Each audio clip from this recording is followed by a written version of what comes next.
Welcome to the Michael Smith Architect Podcast with your host, Michael Smith. And today we're going to talk about a little bit about the shelter at home. We are on, I think, week 5 here in California, maybe 6.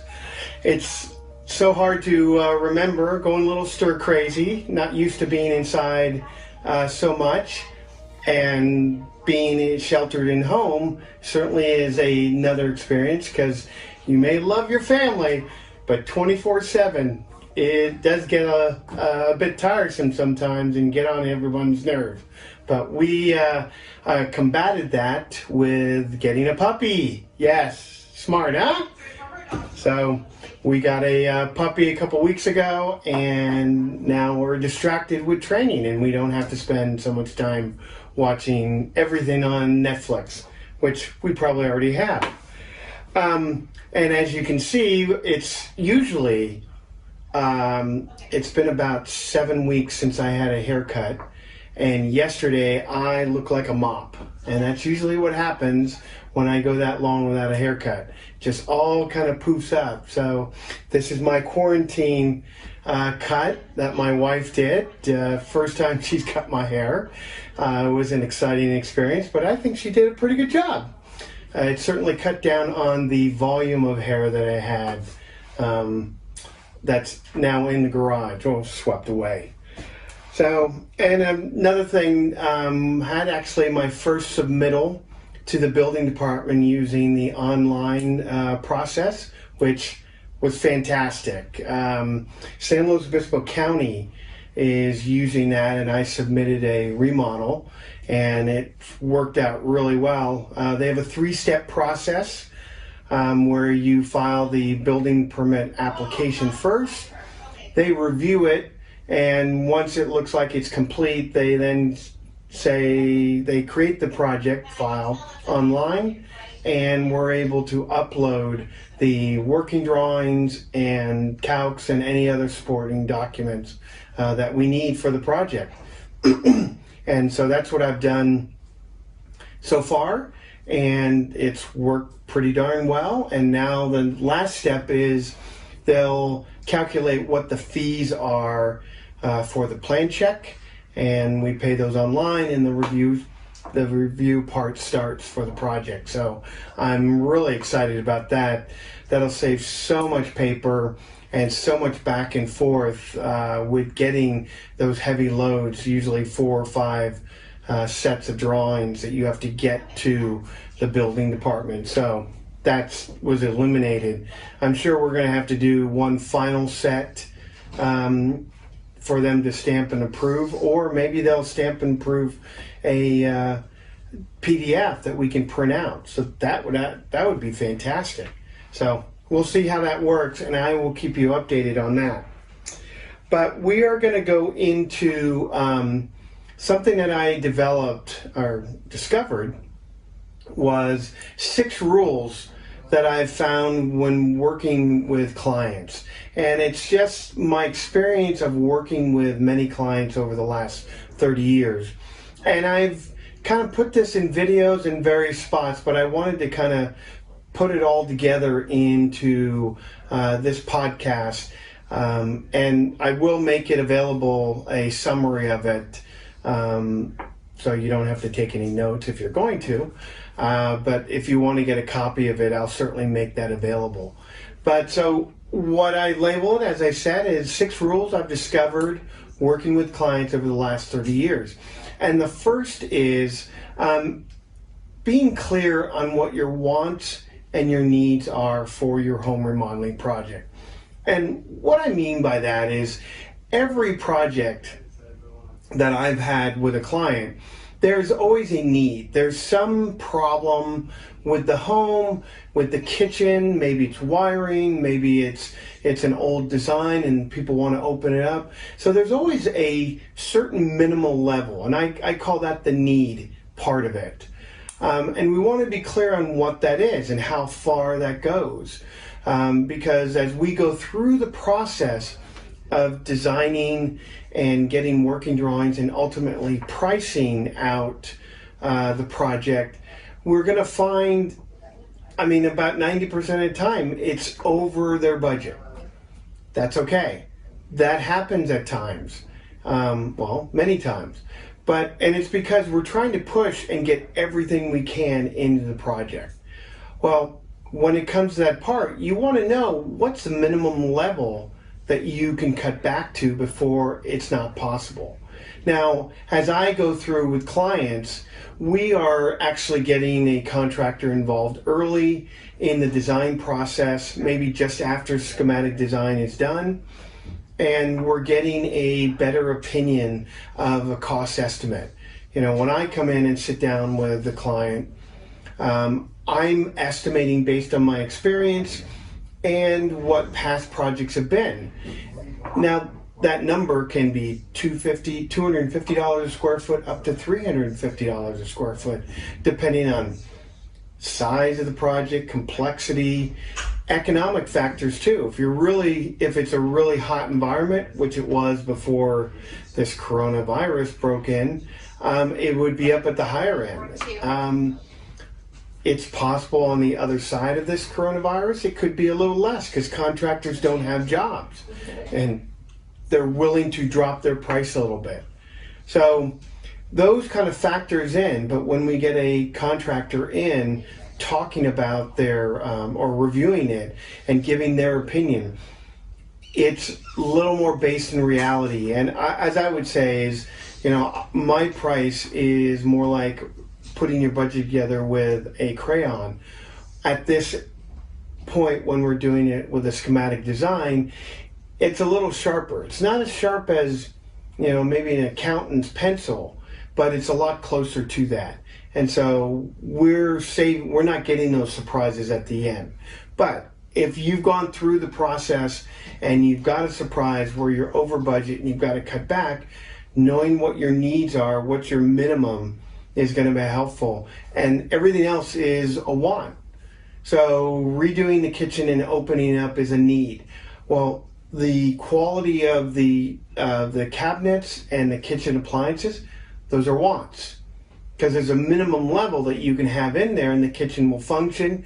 Maybe not be the dream kitchen that you see on HGTV, but it is certainly going to function and give you that first level where you open up the space and you've got a fresh new look.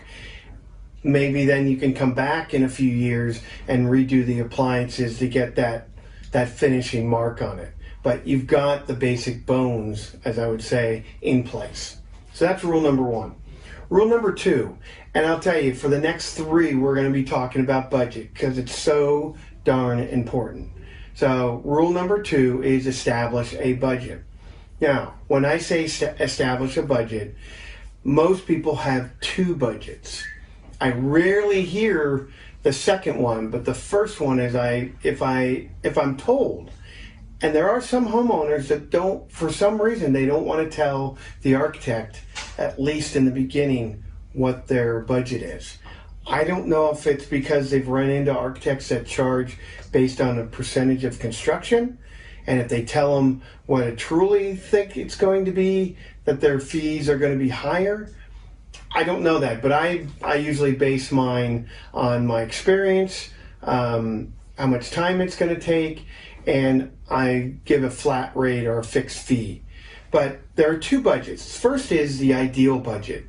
If you could wave a magic wand and get everything you wanted at a great level, realistic but still a great level, it's going to be that lower end. And then there's going to be the secondary budget, the absolute maximum money that you can spend. Yes, spending it will hurt, but you can make it work and you'll struggle through it for a few months while you get kind of back on your feet and used to the payment and such. That is, if you're financing it. So those are the two budgets, and you want to know what those are because they will come into play. You're more likely to be at the upper level than the lower. And it's only because we see all the great designs on TV, and I don't feel that they're priced correctly, at least not for our market. Some of those that I see people do, some of these husband and wife shows, They do a lot of work for a little bit of money, and I don't see how you can do that in our neck of the woods in San Luis Obispo. But you got to know what that upper level is, because that's the point where the project, if we're going beyond that, is going to become so stressful for you, you're not going to be able to finish. And that is the ultimate crime, is we push beyond the level that you can even finish the project. And that is totally unacceptable. So get your budget, what you can afford, what's the maximum. Tell your architect, tell your contractor, they're on your team. They want to work with you to get you the project that you ultimately have in your mind. And that's discussion should happen at the very first meeting. So, rule number 2, establish a budget. Rule number 3 also has to do with budget. Have a contingency. So what is that? A contingency is like a slush fund that you put aside. I would recommend 5% is minimum, 10% is better. And what that is that's your sleeping comfortably at night fund. So if you have an older home and you're doing a remodel in addition to it, I guarantee, well, I guess I can't guarantee because I don't know them all, but a very, very, very high percentage of them will have something that wasn't accounted for when the initial design was done. There's assumptions that are made because we don't go in and start rip up the house to see what's in every wall or how things were put together. We make some assumptions based on today's standards. Well, if your house was built in, say, 1930, how they put things together was vastly different than today. Number one, there wasn't a building code. So there are things that are done that surprise me even today. But there are things that you need to be aware of and allocate some money for. And this is so when those surprises happen, you're not stressing out over them. You just go, okay, I don't like it. Is there alternatives or whatever? But I've got some money set aside to pay for that. And if you don't use it during the course of your construction, well then maybe you can use it to splurge on some finished materials in the kitchen, bathroom, master bedroom, or even appliances and such. So having that money set aside is going to give you peace of mind during the construction. So when something's in the ground, they're digging and they find, which has happened a lot to me, there's a septic tank and you didn't account for that. Well, now you've got to either dig it out and fill it in, or just leave it in place, fill it in, put the lid back on, and build over the top of it. I've done both times, and each time is money that comes out of the budget. So if you think now your budget is 100%, you're going to take 5 to 10% of that and put that aside. So now your construction budget is 90 to 95%. And that's just to help you be ready for what's coming down the road. So rule number 3, have a contingency. Let's see, rule number 4, still dealing with the budget, is be realistic with your budget. Okay, and what do I mean on that? Is you have all kinds of costs that go into your construction process. We're not just talking about the contractor's fees and materials and subcontractors and all that to build it. There's all kinds of other fees that go into it. We just talked about contingencies. Well, there's permit fees. There's the architect's fees.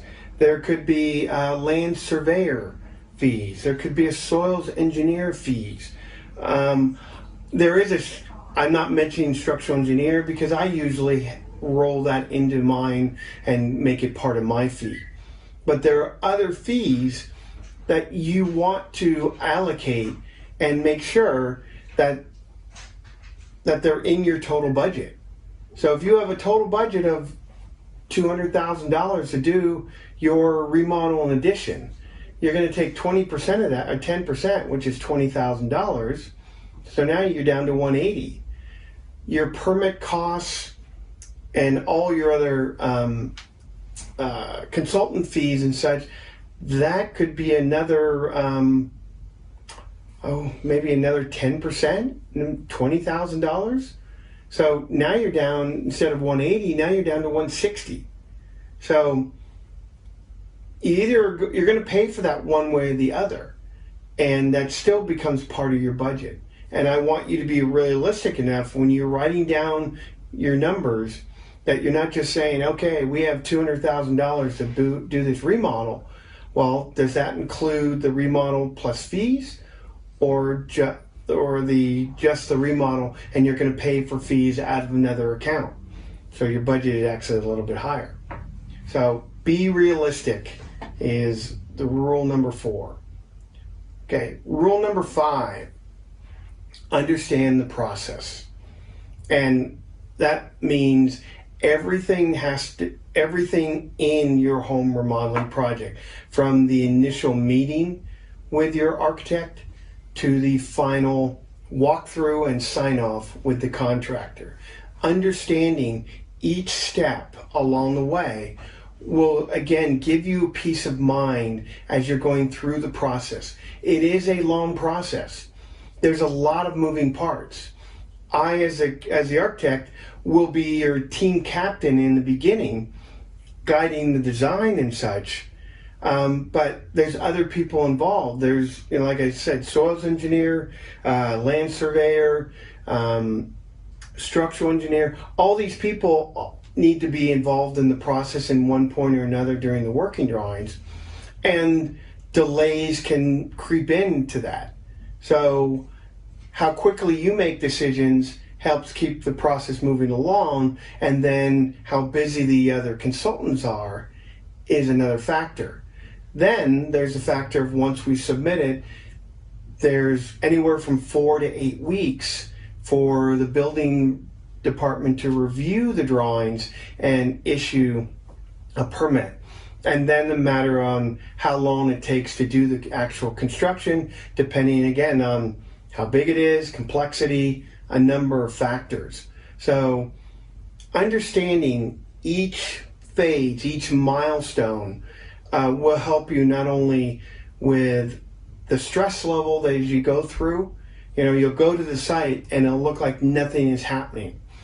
And it could be because everyone notices where the walls go up, the foundation goes in, the roof goes on, but wiring that happens while walls are open, everyone kind of forgets that that is going on, and you could go to the site for a week after week after week and you don't notice these little changes, but they are happening.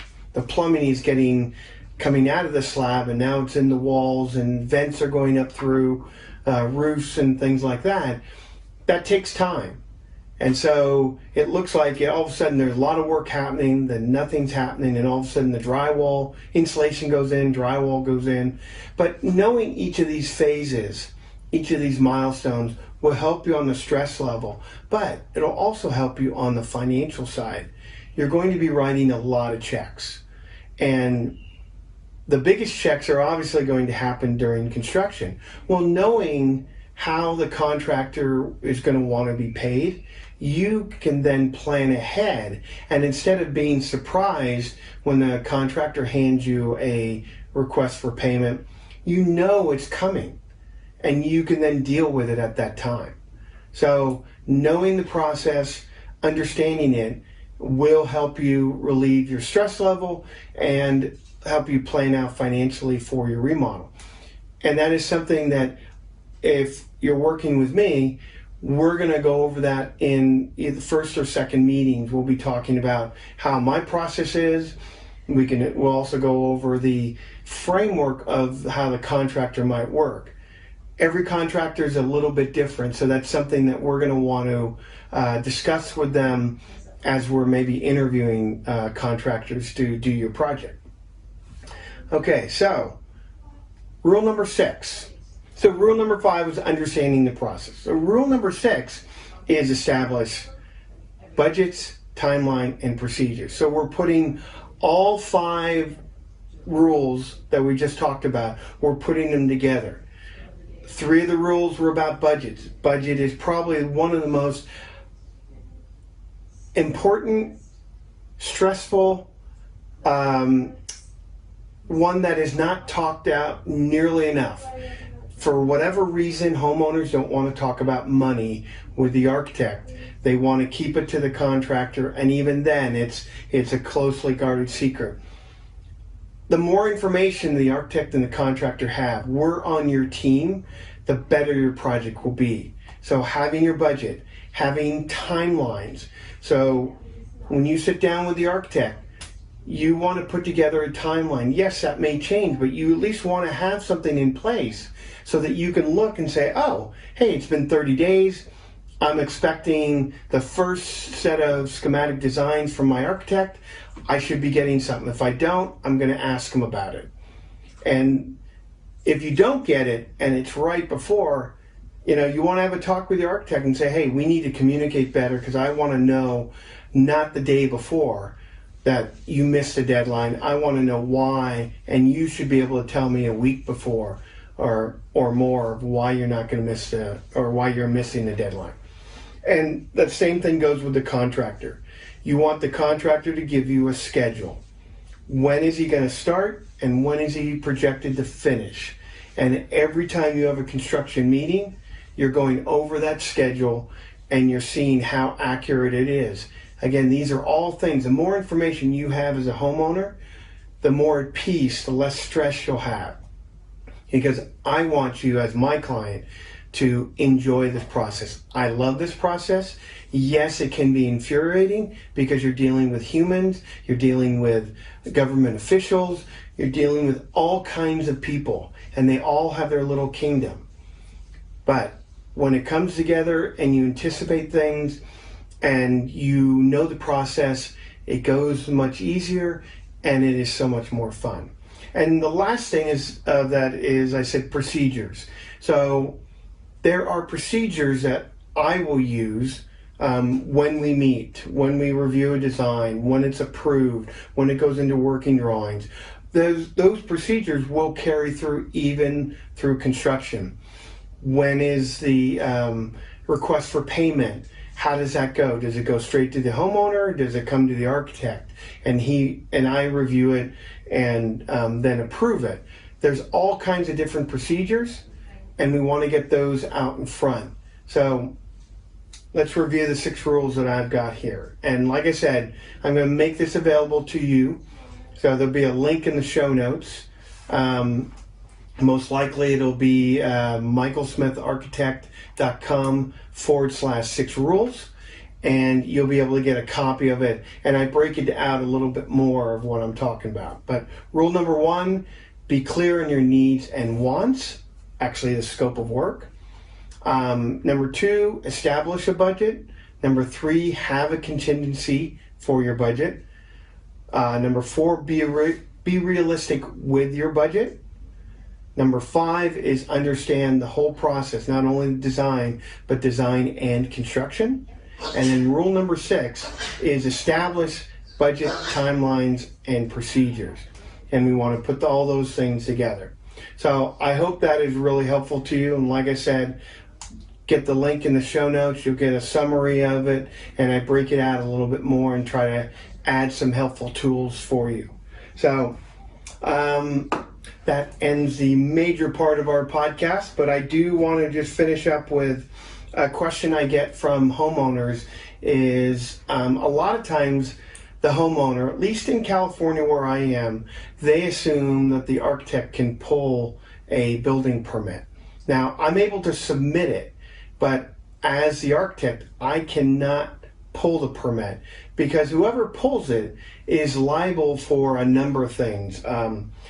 Insurance, workman comp, you're dealing with licensed professionals, contractors, subcontractors, and I can't guarantee that because I'm not paying anybody. So the 2 people who can pick up a building permit is the owner, and they would pull, and they'd have to sign in a document that's called an owner builder. And signing a document, they're acknowledging that they will only hire licensed contractors. They will make sure that the contractors have workman's comp insurance, have bonds, have all kinds of things. If you're going to go that route, at least in California, we want to make sure that you're protected from somebody who says, "Oh yeah, I can do your remodel," and he does it really cheap. Well, it may be because he's not paying for bonds and license that are typical things put in place to protect you as a homeowner. And then the second person, obviously, is the contractor, which I recommend that you always have the contractor pull the permit. They're responsible for calling for inspections. When they fail, they have to make sure it happens. They make sure that the permit is actually completed and closed out with the building department. So all kinds of things go along with that. Yes, you may pay for that. You're paying for insurance and you're paying for bonds and all that. But I tell you, when something goes wrong on the site and you're going to look at the person who, maybe someone falls and gets hurt on your job site and you pulled the permit and you're working with a contractor that is not licensed and doesn't have workman's comp, who do you think that person who was injured on your project is going to sue? They're going to sue you as a homeowner because you have the deepest pockets. They're going to go after your home. So it's just not worth it. That's, hiring a general contractor, that gives you the person you can yell at. Why aren't they doing this? Why are we over budget? All those things. It gives you that opportunity, that authority to do that. And I recommend you have the contractor pull it. And if you ever have a contractor who says, "Oh, why don't you go ahead and pull it, Mr. Homeowner?" I think that's always better. I would say you need to stop right there and ask a few questions. Are you really licensed? Let me see it. I'd go on the licensing board and check out the license and see if it's still valid. I'd want to see their bond, and I'd want to see all their insurance policies and make sure they're giving you a certificate of insurance. So all these things are in place to protect you and protect probably your single largest investment you have, your home. So I hope that was all helpful to you, and I'd love to hear what you thought about it. Leave a review on iTunes if that's where you're listening to this iPod or this podcast. Or if you have a question, you can always drop it to me at mike@michaelsmitharchitect.com and connect with me with all the social media outlets that we have. You'll find that in the show notes. So until next time, thanks. Thank you for listening. Stay tuned for a new episode coming soon.